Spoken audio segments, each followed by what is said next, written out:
Halo semuanya, apa kabar? Kalian baik kan? Ada Dika di sini. Maaf ya, kali ini aku lagi nggak bikin konten untuk day challenge.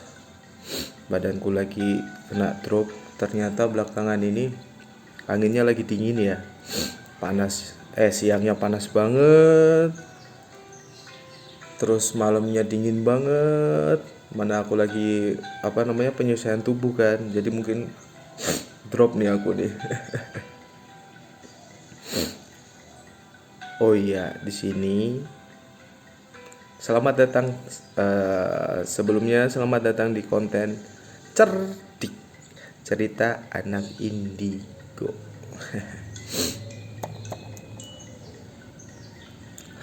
Alhamdulillah wa syukrulillah. Cerdik episode berapa ya?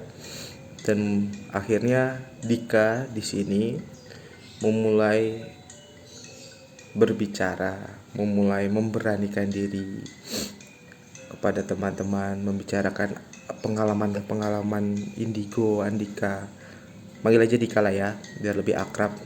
Aku panggil aja teman-teman ya. Teman-teman, sahabat, sohib atau apapun itu, kita saling mengisi aja. Di sini aku pengen cerita pengalamanku tentang Hiroshi Takada-san dan juga Mbak Yu Ningsih. Mungkin karena diri ini kan indigo, jadi bisa mengetahui, oh orang ini indigo kah, oh ini orang ini ada bawaannya kah, oh orang ini ada yang ngikutin kah. Di suatu waktu ketika aku lagi bermain bersama lah ya, lagi sebuah project YouTube. Oh ya, jangan lupa juga di subscribe Skuy Entertainment ya. Ini YouTubeku sendiri, Dika. Balik lagi, kami lagi bikin sebuah project YouTube. Di situ aku ketemu sama yang namanya Ayen, ya, dan juga si Vilda. Aku kok ngerasa ngeliat dua orang ini jadi selalu sahabatan, selalu dekat. Tapi aku tanya, kalian pacaran apa enggak? Kalian dahulunya pernah berhubungan apa enggak? Karena tipikal indigo kan banyak. Nah, tipikal indigoku itu bisa melihat karakter seseorang pada masa lalu. Ya, betul, karakter seseorang pada masa lalu. Dan yang kulihat seseorang prajurit Jepang dan juga seorang penari Jawa yang halus, cantik.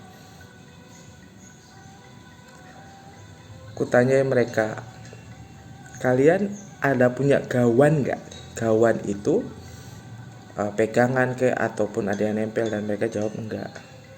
Ternyata si Vilda ini dia juga indigo juga dan bisa juga. Akhirnya kan ku coba ku track nih. Ternyata si Hiroshi, aku panggil Takada-san itu, aku panggil aja ya, marga aja ya, namanya Hiroshi Takada-san. Takada-san ini nempel ke Ayen waktu Ayen lagi main ke Gua Pendem. Nah, Takada-san suka sama Ayen itu karena melihat Ayen seperti adik dia. Makanya dia selalu ngewanti-wanti Ayen ataupun ngasih masukan ke Ayen gitu. Sedangkan si Vilda ketemu sama Mbak Yu Ningsih itu pada saat dia lagi di Purwokerto, bukan KKN kali ya, jatuhnya lagi di Baturaden. Nah, di situ. Ini sih sebuah cerita cinta klasik yang begitu mengharu biru ya. Aku gak mau membuat kalian horor karena hantu, enggak. Jadi Hiroshi Takada-san ini, gak enak aku ya manggilnya Hiroshi karena aku Ngerti yang namanya kemargaan Jepang itu lebih baik manggil marga. Apalagi kita kalau menghormati seseorang itu, jadi panggilnya marga. Nah, Takada Sang ini dia dahulu kala merupakan seorang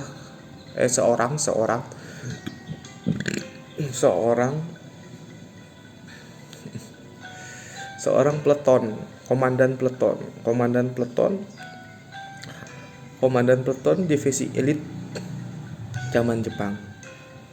Yang ditugaskan di Cilacap.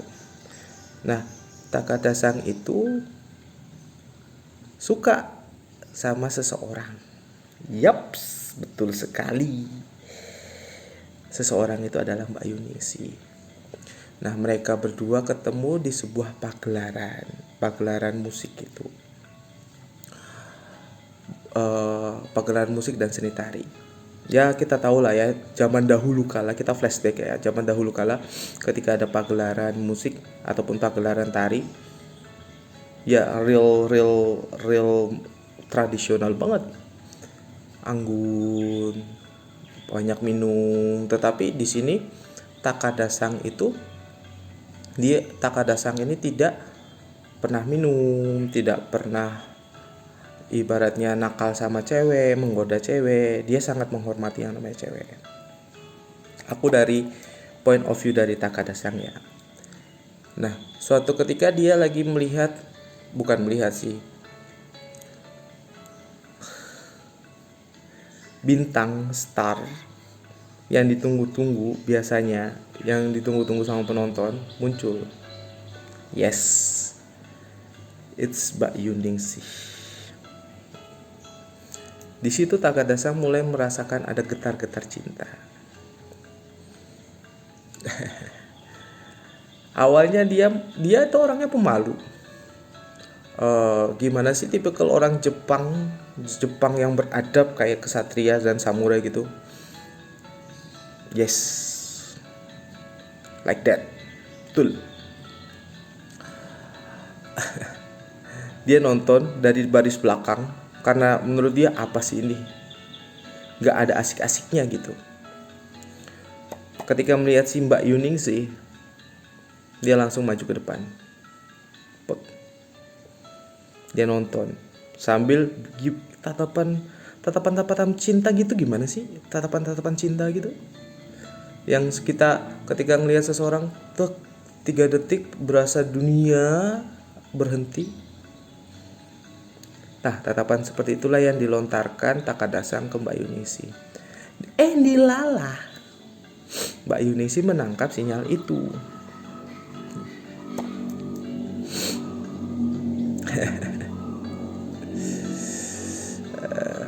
Pagelaran itu memang biasa diselenggarakan sama prajurit Jepang untuk menghibur tentara Jepang di situ dari kekaisaran Jepang. Nah, hari berikutnya ada lagi pagelaran. Nah, di sini Takada Sang mulai mencoba untuk berkenalan. Berkenalan. Tapi berkenalannya bukan kayak zaman sekarang gitu ya, yang via WeChat ataupun via lead match ataupun via apapun itu yang sosial media. Laki banget gitu. Dia langsung datang, hai, boleh kenalan nggak? Tetapi dengan semi bahasa Jepang. Gimana sih bahasa Jepang Indonesia? Nama Ewa. Agak sedikit agak sedikit tegas. Nama Ewa. Mbak Yuningsih, hah? Apa? Gitu loh reaksinya. Hah? Siapa ya? Gitu. Walaupun Mbak Yuningsih juga sebenarnya ketika sudah melihat Takada Sang itu udah suka, udah in love duluan.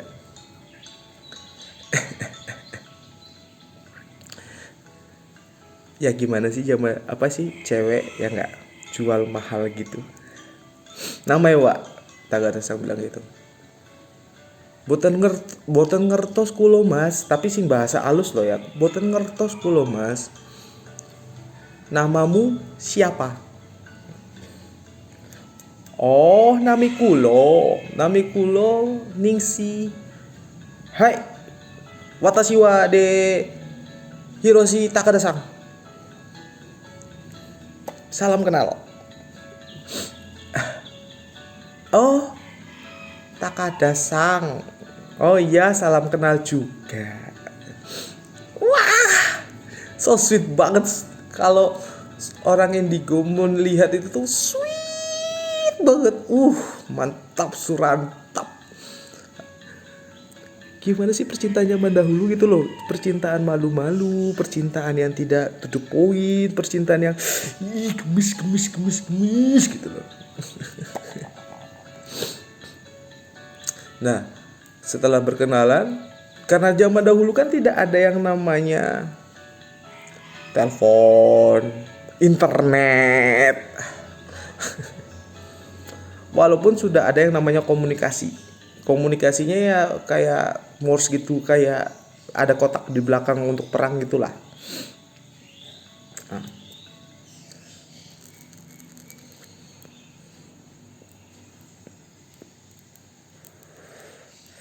Hari berikutnya, mulai diajak jalan-jalan.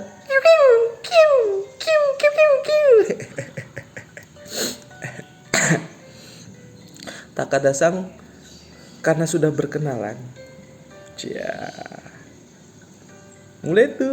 mulai apa? Ngajakin jalan dong. Jadi bilang, besok kamu free nggak? Ukti. Enggak, itu buaya bukan. Besok kamu free nggak, Mbak Ningsi? Aku pengen ngajakin kamu jalan. Oh iya boleh, aku nggak ada kegiatan Kang Mas.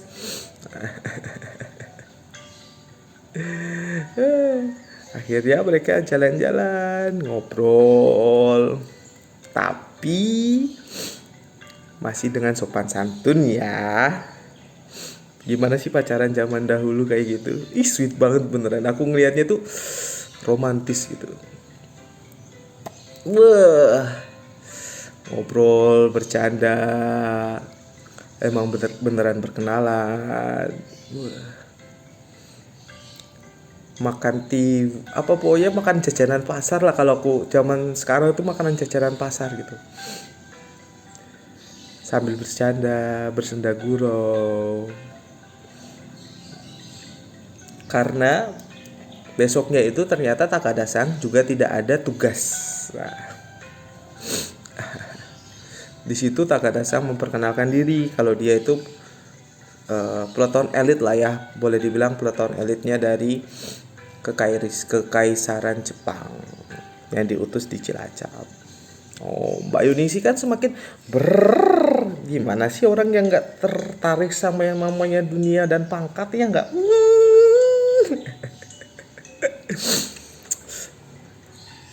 Di situ makin lengket lah, makin jalan-jalan, makin suka keluar. Terus Takada-san mulai ketika Mbak Yuni Sinari mulai memberanikan diri untuk menyawer. Terus juga mulai berani untuk nari bareng. Yang tadinya di belakang sekarang dia paling depan, selalu nonton dan tidak pernah absen, saudara-saudara.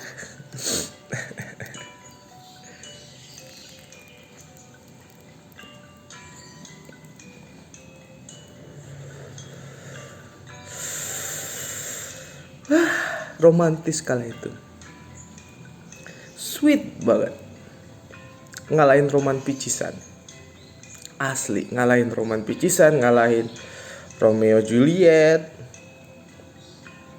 cerita cinta tentang seorang komandan peleton dan juga penari yang cantik. Sampai akhirnya yes, kalian sudah nunggu kan? Kenapa mereka mati? Kenapa mereka bisa is dead? Astagfirullah. Sampai akhirnya kita kan merdeka tuh. Nah, sebelum sebelum merdeka. Ya, kejadiannya sebelum merdeka. Karena Jepang kan sebelum merdeka. Itu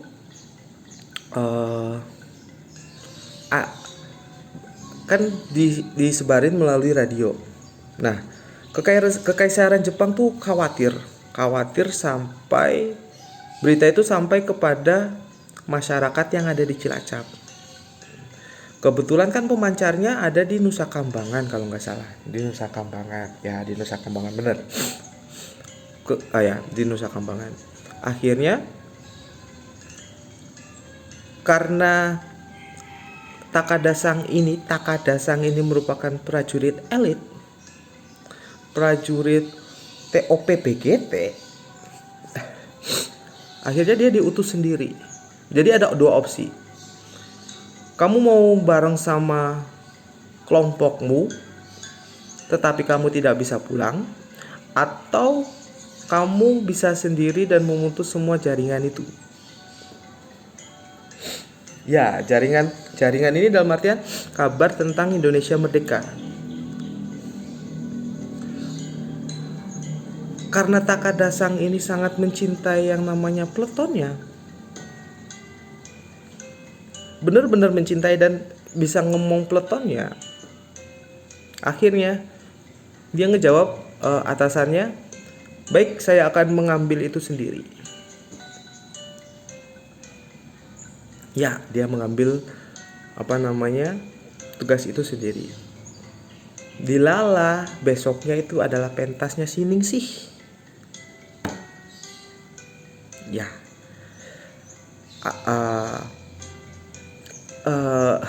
Aku nggak enak hati nih karena sedih.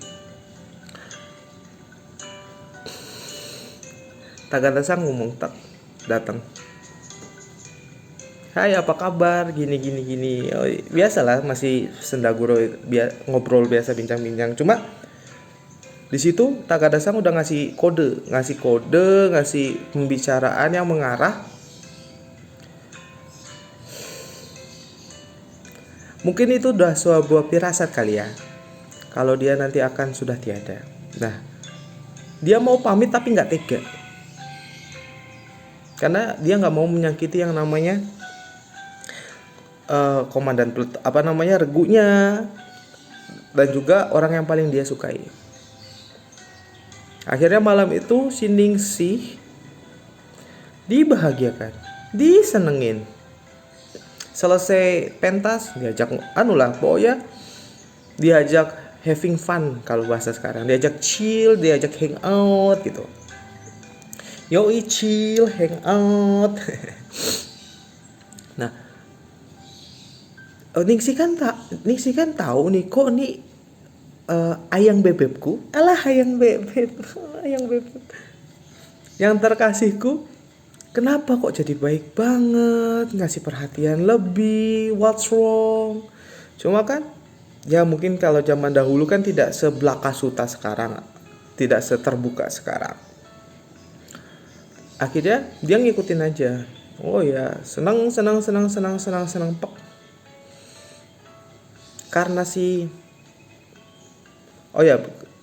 sampai pokoknya 24 jam itu dia disenengin. Sampai dianterin ke asrama lah kalau boleh dibilang lah ya, asrama penari di situ. Pulang dicecien, seharian ngapain aja nih sama penari-penari lain. Nah, si Takada Sang itu akhirnya karena memang mensengajakan badannya agar capek. Ya. Akhirnya dia ngambil senjata andalannya, samurai. Terus juga revolver, Tommy gun, pokoknya senjata Jepang itu tuh. Dia menyusup. Yes. Dia jadi pasukan elit Intel. Dia menyusup ke pusat radio Indonesia yang ada di Jepang.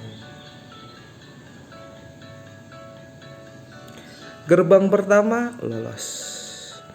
Karena lolos itu akhirnya dia ibaratnya membunuh satu agar berganti pakaian. Dia berpakaiannya biasa, bukan berpakaian perang. Dia mengikuti gaya gerilya. Pinternya dia zaman dahulu, walaupun aku nggak tahu ya zaman itu udah mengerti gerilya apa belum, tapi dia sudah mengerti yang arti namanya gerilya, memakai pakaian musuh untuk menyusup. Tetapi dia bukan pakaian musuh, tapi pakaian masyarakat biasa, masyarakat Jepang. Kan biasa tuh lalu lalang di pusat radio, pusat komunikasi sih. Nah, orang kan ngira nggak ada apa-apa, nggak kenapa-kenapa. Akhirnya dia itu gini loh, bungkam salah satu tentara, pluk, di klek, langsung mati. Nah, karena dia kurus dan badan yang dia bunuh itu agak sedengan, nggak segendut aku lah ya. Dan pakaiannya itu akhirnya pas di dia. Nah, di situ mulai dikeluarin semua senjatanya.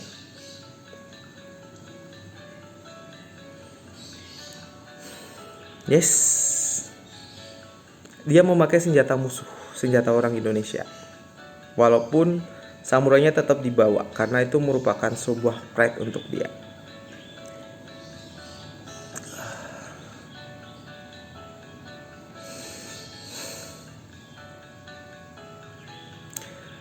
Menyusup, 1 aman, 2 aman, sampai akhirnya ketiga.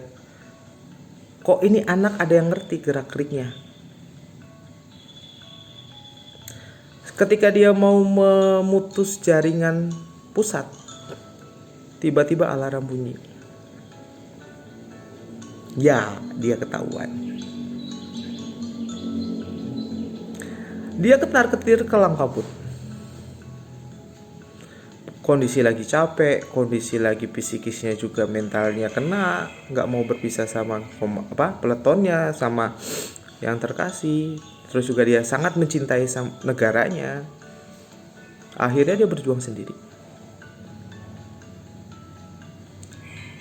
Yang di pusat radio kalah semua. Hebat dia. Ngeluarin pedangnya, pakai senjatanya. Habis. Kebetulan waktu itu senjatanya dia, pedang samurainya, dititipin ke aku. Nah, pada saat waktu kemarin mau pulang, aku udah balikin. Balik lagi ke cerita. Dia benar-benar menghabisi semua ini. Cuma dia lupa satu. Yang namanya pusat radio ataupun pusat sebuah pemerintahan, pasti ada yang namanya sniper. Ya, senapan penunduk. Dan dia tidak mengerti itu. Akhirnya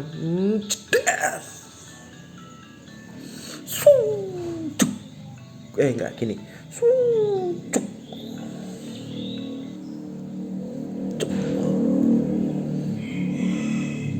Kepala dia kena pluk, langsung mati di tempat. Pak. Di situ berita itu akhirnya kan tersampaikan. Ya, berita kemerdekaan bahwa Indonesia itu udah merdeka. Agar segera memerdekakan sekutu atau apa gitu. Pokoknya itu.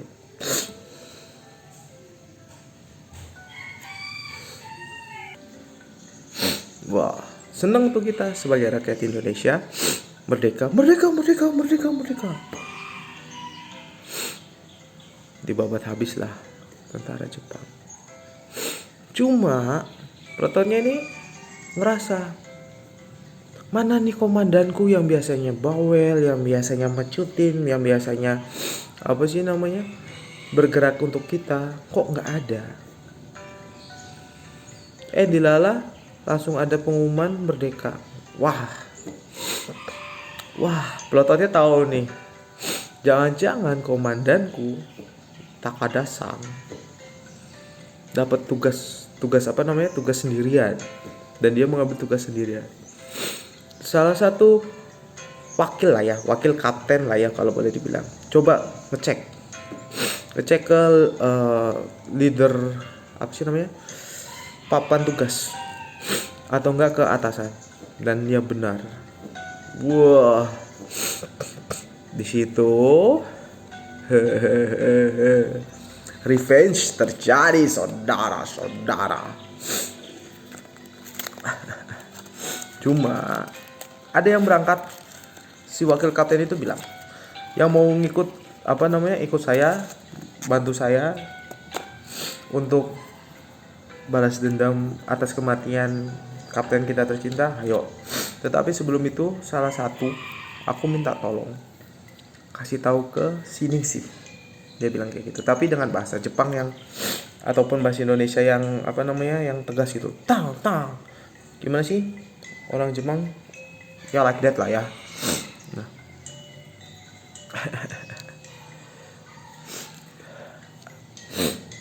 Dia kan sepeleton itu 12. Akhirnya 2 kasih tahu satu kasih tahu nih sih.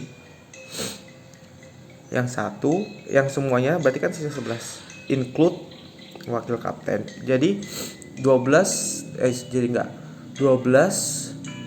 sama Takada Sang. Berarti kalau sama wakil kapten 10, wakil kapten 11, 10 1 ya 9 berarti ya. Ya gitulah ya. Kayak gak bego nih matematika. Jangan tanya.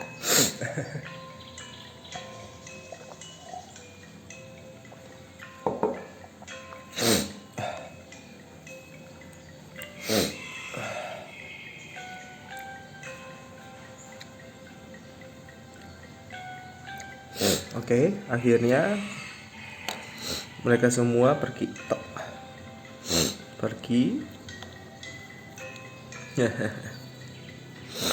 balas dendam, dan mereka kaget, udah semua mati. Cuma kan di situ ada perunduk. Nah, perunduk itu yang matiin perunduknya yang itu lagi, yang nembak Takada Sang. Diambil disiksa. Disiksa boy, bener-bener disiksa, aku lihat ya. Mantep lah pokoknya. Full darah. Di satu sisi, yang satu itu ngasih tahu si Ningsih. Dia ngasih tahu kalau Takada Sang udah innalillahi wa inna ilaihi raji'un. Si Ningsih yang emang dia udah mulai ada rasa suka, rasa senang, langsung nak teratap ngono. Langsung gimana sih? Sedih, sendu, gak minat makan, gak minat pentas. Efek dari kabar itu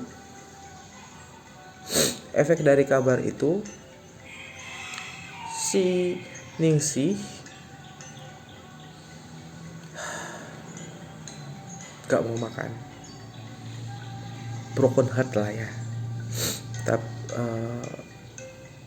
Jadi mulai yang agak sedikit montok, berisi, mulai kurus. Bahkan ketika dia pentas pun banyak yang merindukan Ningsih, karena dia kan superstar.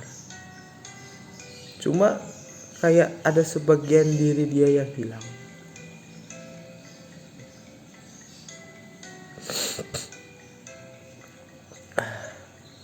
Karena mendengar kekasihnya udah tiada, dan dia pun menunggu hingga ajal tiba, mati kesedihan, mati broken heart.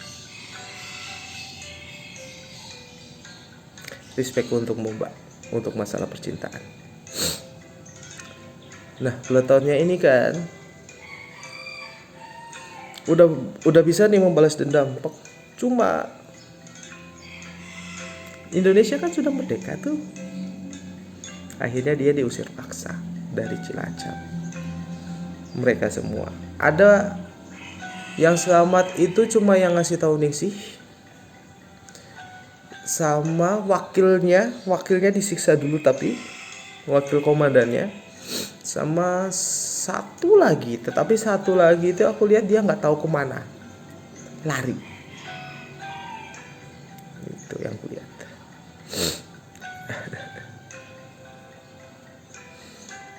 Dan kembali ke zaman sekarang, mereka dipertemukan lagi di dua orang yang berbeda, di Ayen dan si Filda. Itu. Nah, karena si Ayen ini kan mau ulang tahun. Nah, aku dapat tugas dari Yang Maha Satu agar mendewasakan dia dan menghilangkan semua, meruqyah lah ya bahasanya ya. Tetapi dengan cara yang halus, dengan cara yang sopan. Akhirnya Takadasang minta, karena apa ya, dia sudah bisa bertemu kembali sama si Ningsih. Ternyata Ningsih itu ada di Filda, nggak jauh. Ya, di zaman sekarang dia ada di Filda. Itu.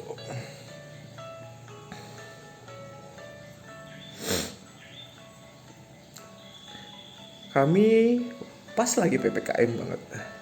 Cobaan banget buat kami sih ya. Karena emang disuruh balikinnya ke pantai Teluk Punyu.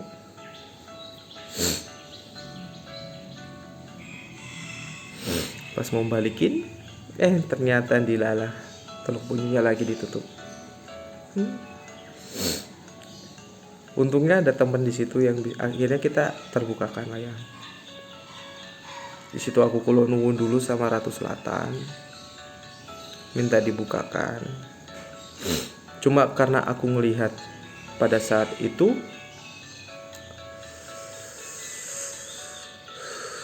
pantainya lagi ombak besar dan tidak memungkinkan kita untuk pergi ke Nusa Kambangan. Ya, peletonnya itu mati juga di Nusa Kambangan. Dan peletonnya itu malah yang manggil-manggil sebenarnya, manggil-manggil agar Takadasang dan juga Mbak Yuningsih pulang. Cuma Mbak Yuningsih nggak mau pulang kalau tidak bareng sama Takadasang. Takadasang nggak mau pulang kalau belum ketemu semua. Yes, puzzle-nya belum ketemu semua. Puzzle-nya dalam artian aku belum ketemu sama Ningsih. Aku belum ketemu sama peletonku. Dan aku belum ketemu sama orang yang bisa membukakan pintu.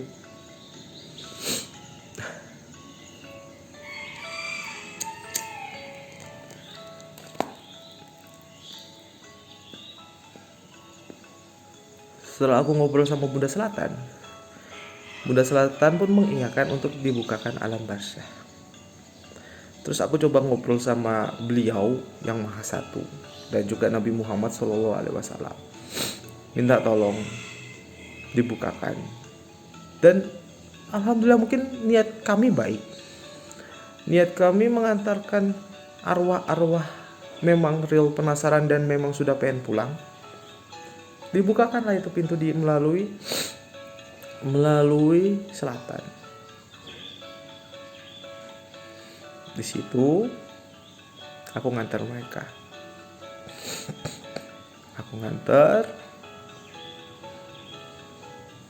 Aku bukain pintu.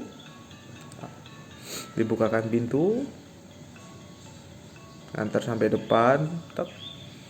Ketika buka pintu itu, aku ngeliat jannah. Entah jannah, entah padang mahsyar.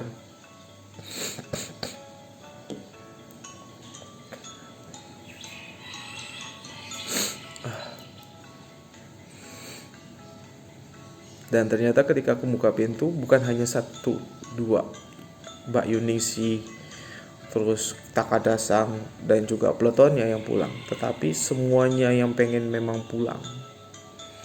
Dan di situ aku merebus milih. Allah Maha Baik, dan Allah itu memang ada. Kekuasaan beliau benar-benar hebat banget. Dan ya tidak ada kuasa selain Allah lah. Kalau Allah udah mengijabahkan pasti akan jadi kun fayakun, ya toh.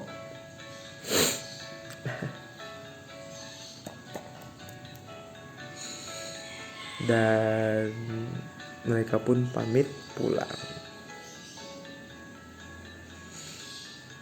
Dan mereka untuk saat ini bahagia di sana. Udah masuk surga lah ya, amin. Surga neraka itu hak prerogatif beliau. Aku tidak mau lah yang mencampuri. At least tugas kami untuk mengantarkan di alam barzah sudah selesai. Buat Mbak Yuningsi sama Takada Sang, mudah-mudahan di sana menikah. Ya, ataupun kalau misalkan besok bereinkarnasi, ya bereinkarnasi yang baik dan kembali menjadi manusia. Terus buat Peleton sama Takada Sang, ya kalian keren. Kalian mengajarkan aku yang namanya teamwork, mengajarkan aku yang namanya korsa. Kalian keren. Yang bikin hebat Peletonnya itu gak menunggu komandannya baru datang dan mereka akhirnya juga baru pulang.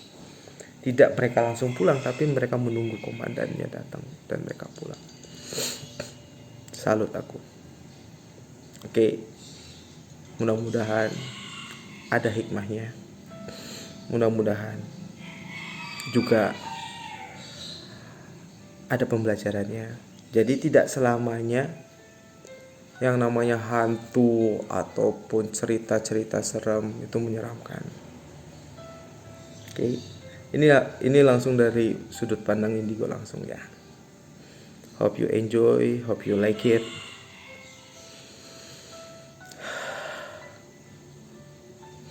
Mbak Yuningsi, Takada Sang,